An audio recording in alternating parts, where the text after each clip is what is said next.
Someone you know just bought a house, and you are still figuring out your rent. A college friend announced a promotion while you are quietly wondering if your career is even moving. These moments land differently than ordinary news, and there is a specific reason they feel like a verdict on your own life. The feeling of being behind is not a measurement of your progress at all. It is the predictable result of comparing your full interior life against someone else's carefully edited exterior. But what exactly are you seeing, and what critical information is completely invisible to you?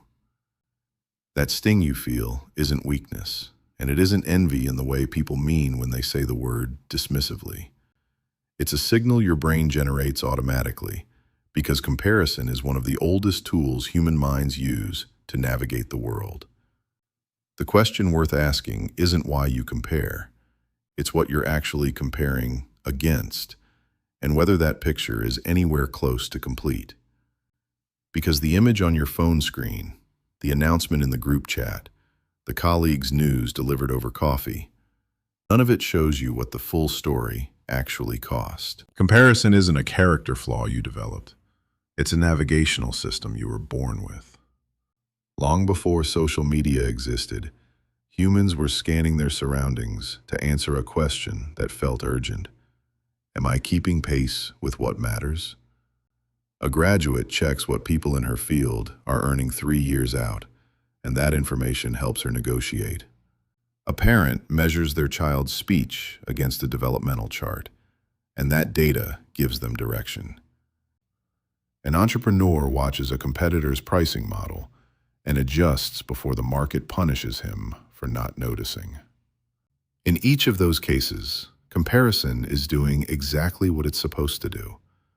It's orienting someone inside a world they can't fully see on their own. The research on this is consistent. Upward comparison, looking at people who appear further ahead, can sharpen motivation when the gap between you and them feels reachable. The same gap, viewed as permanent, produces the opposite effect: withdrawal, not drive. So the tool isn't broken. What changes the outcome isn't the act of comparing, it's the quality of the information you're comparing against. What you see of someone else's milestone is almost never the milestone itself. It's the announcement. The promotion post doesn't include the 3 years of being overlooked, the Sunday nights of quiet doubt, the salary that barely covered rent. When a friend mentions over coffee that they just bought a house, you're hearing the closing date, not the decade of deferred vacations and the mortgage application that got rejected twice. This isn't something that started with social media. It's how human visibility has always worked. We share arrivals. We rarely share the years it took to reach them. The result is that everyone around you appears to be moving in a clean, uninterrupted line toward the things you want most. But that line doesn't exist. What exists is a long, uneven road that most people only describe once they've reached the other end. You're comparing your full interior experience against a single frame from someone else's film, and that comparison was never going to be fair. Somewhere along the way, a loose cultural consensus hardened into something that feels like biology. 30 means career established, partnership secured, maybe a mortgage already signed and a child on the way. These aren't laws of nature.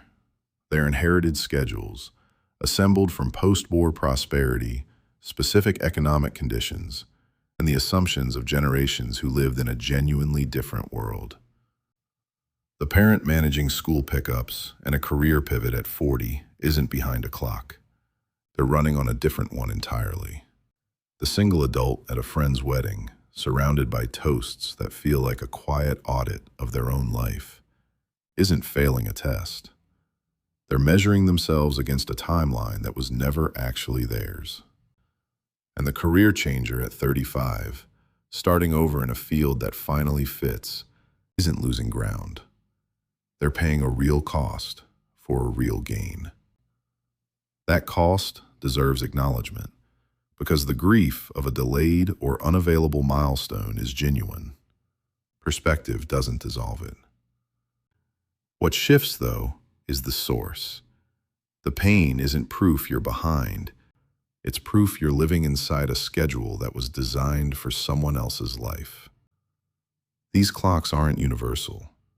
They're cultural, and they vary by generation, community, and economy in ways that rarely get named out loud. Which raises a harder question.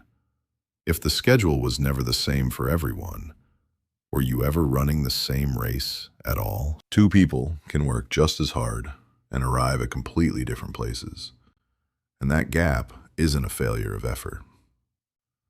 Think about the entrepreneur who launches a business with savings, a network, and a safety net already in place. Now think about the person launching from a setback, a medical crisis, a family obligation, a system that was never arranged in their favor. The work looks identical from the outside, but the ground beneath each person is not. Resources, health, inherited opportunity, and sheer timing all shape what becomes possible and when it becomes possible. You might be carrying weight that the person you're comparing yourself to has never had to lift. That doesn't make your effort less real. It makes the comparison less honest. A milestone someone else reached at 30 might genuinely require you to clear obstacles they never faced, and that's not a personal shortcoming. Progress doesn't accumulate on a level surface for everyone, and pretending otherwise only makes the distance feel more damning than it actually is. What you can't yet see in yourself may already be building, just beneath the surface, where no one else can measure it. Some of the most significant work a person does never makes it into a post, a resume, or a conversation at a dinner table. The graduate spending 2 years building competence before any title changes isn't stalled. They're accumulating something that compounds quietly. The caregiver who reorganized their entire life around someone else's needs has no LinkedIn entry for what they gave, or what it cost them. The person in recovery marks milestones that belong only to them, and those milestones are real, even when no one outside can see them. Emotional recovery, stability rebuilt after disruption, persistence through a long plateau. None of these show up in a feed, but all of them are progress. There's also something worth naming here. The experience of being measured against a timeline you've already outgrown. Your circumstances changed, your goals shifted, but the old internal script kept running. Psychologists sometimes call this identity lag, the gap between who you've become and the story you're still using to judge yourself. You might be further along a path that actually fits you and still feel behind on a path you quietly abandoned. The question isn't whether you're moving, it's whether you're measuring against the right destination. The moment you feel behind, you're actually holding a piece of information worth examining rather than escaping. That sting isn't a verdict on your worth. It's a signal pointing towards something you genuinely care about. So what does that signal actually tell you when you slow down enough to read it clearly? The person you're measuring yourself against, do you know their starting point, their trade-offs, or the costs they're quietly carrying? You can see their outcome, but you can't see the decade of context that produced it. And here's a more precise question. Does this comparison share enough with your actual life to be a fair measure at all? When the answer is no, the comparison isn't data, it's noise dressed up as evidence. The more useful move is to turn the lens backward, toward your own past, and ask how far you've traveled from where you actually started. That gap between your past self and your present one is the only measurement that holds your real constraints, your real choices, and your real ground. What you want beneath a borrowed milestone is the truest signal comparison ever gives you.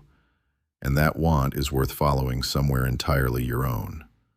Learn more at hostdocumentary.com. Progress measured by someone else's timeline will always make your life look like a rough draft. Each of the 5 people we follow today moved forward in ways that no highlight reel would ever capture.